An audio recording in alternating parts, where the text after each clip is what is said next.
I'm Mbweha, you can call me Ben of Team Relentless, and this is the Playbook, where you can come to learn how to do something very specific in Star Wars Legion a little bit better than maybe you did before. Today we're wrapping up our Turn 0 overview with tips and tricks for deployment. If you missed the first two videos about Turn 0, then you should go watch them, because I think they're good. But anyway, let's get started with Turn 0 deployment right now.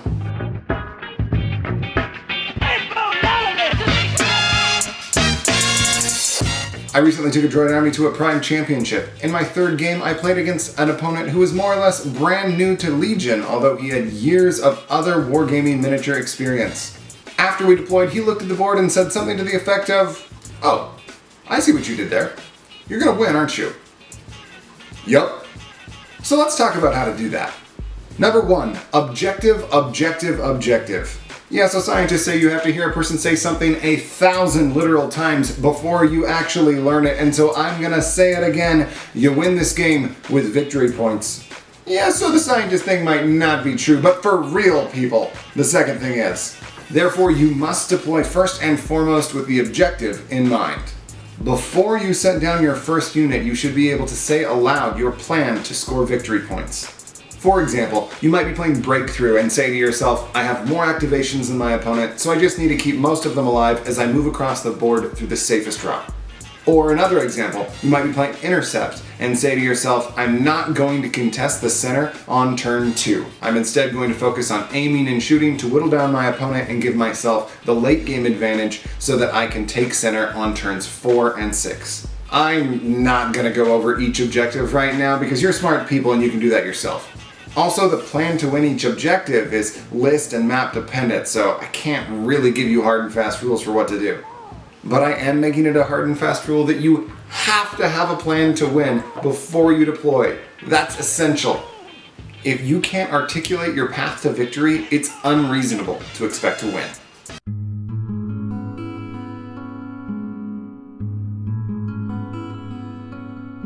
Number 2, making and answering threats. Every time a unit is being set down, a threat is being made. I challenge you to a duel. You're basically saying, I put this here to make you lose. What are you going to do about it?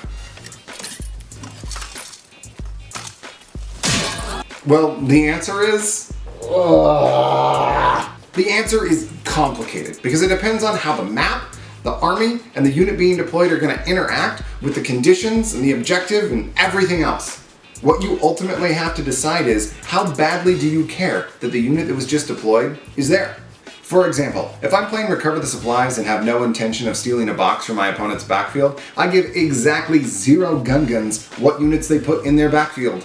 But if they deploy some speeder bikes in a place to try to flank my backfield, I definitely do care about that, and I need to think about what I'm going to do to prevent them from wrecking my day. So yeah, when you see your opponent throw down a unit, you need to do a little on-the-go threat assessment to decide if you need to counter-deploy, or if you can just go metaphorically slap them in the face somewhere else on the board. Number 3, which unit next? This one is pretty straightforward. Save your MVPs for last. The idea here is that if you save your most threatening units for last, your opponent will have fewer opportunities to respond to those threats. This is one of the biggest advantages of playing a list with a ton of activations. It's that many more opportunities for unanswered threats during deployment. Number 4, condition awareness.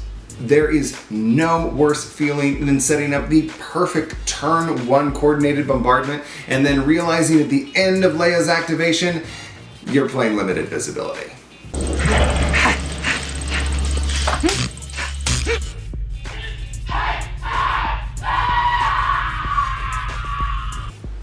Okay, that might be a worse feeling.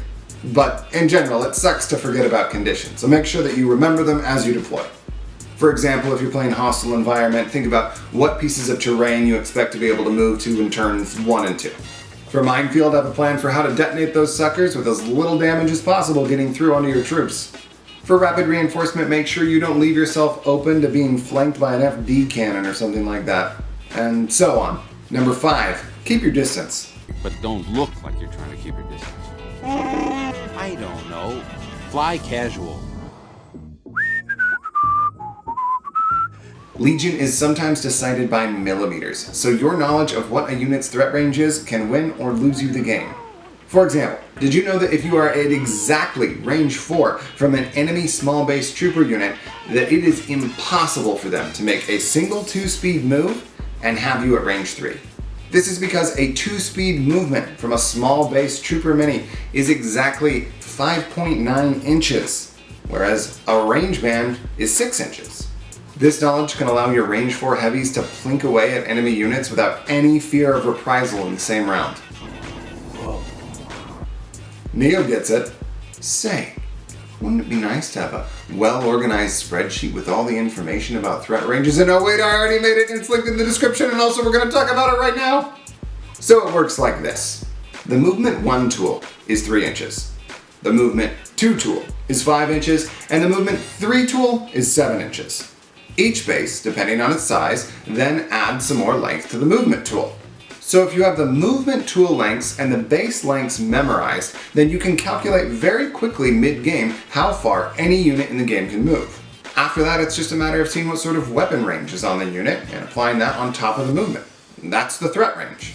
This is always useful information, but especially so during deployment if you're playing something like advanced positions or with or against coordinated emplacement troopers like mortars or the Mark II medium blaster. Bonus! Remember that even though you should be able to describe your path to victory even before you deploy, the best laid plans of mice and men's often go awry. Don't get so fixated on your original plan that you can't adapt to your current situation. Remember to not give away too much information to your opponent when using your measuring tool. Every time you throw that puppy down, you're letting your opponent see into your planning a bit. I'm not saying don't measure, I'm just saying be aware of how often you measure and what information you might be giving to your opponent when you do. Remember when you're checking ranges for threat assessments to be aware of sneaky shenanigans your opponent might pull. I'm talking about things like no time for sorrows, pull the strings, force push, that sort of thing. Remember that you're not allowed to modify your measurement tools in any way that would mark them to give you an advantage. So if earlier you were thinking about marking your tools to designate threat ranges, you can't do that because it's cheating. Summary! Let's review. Number 1, deploy primarily based on the objective you're playing. Number 2, be sure to think about counter deployment. Number 3, save the best for last. Number 4, don't forget about the battlefield conditions. And number 5, stay aware of threat ranges. Now you know how to deploy in turn 0 better than you did before. I hope. If you like the video, prove it, and subscribe if you're into that sort of thing. Oh yeah, if you were curious about that Prime game I mentioned at the start, the TLDR version is this. We were playing Breakthrough on battle lines, and I had more activations than he did. I deployed my entire army in the bottom left board edge, and he deployed in the opposite corner. Game over. I'm Mbweha, you can call me Ben of Team Relentless, and this has been the Playbook, Turn 0 Deployment.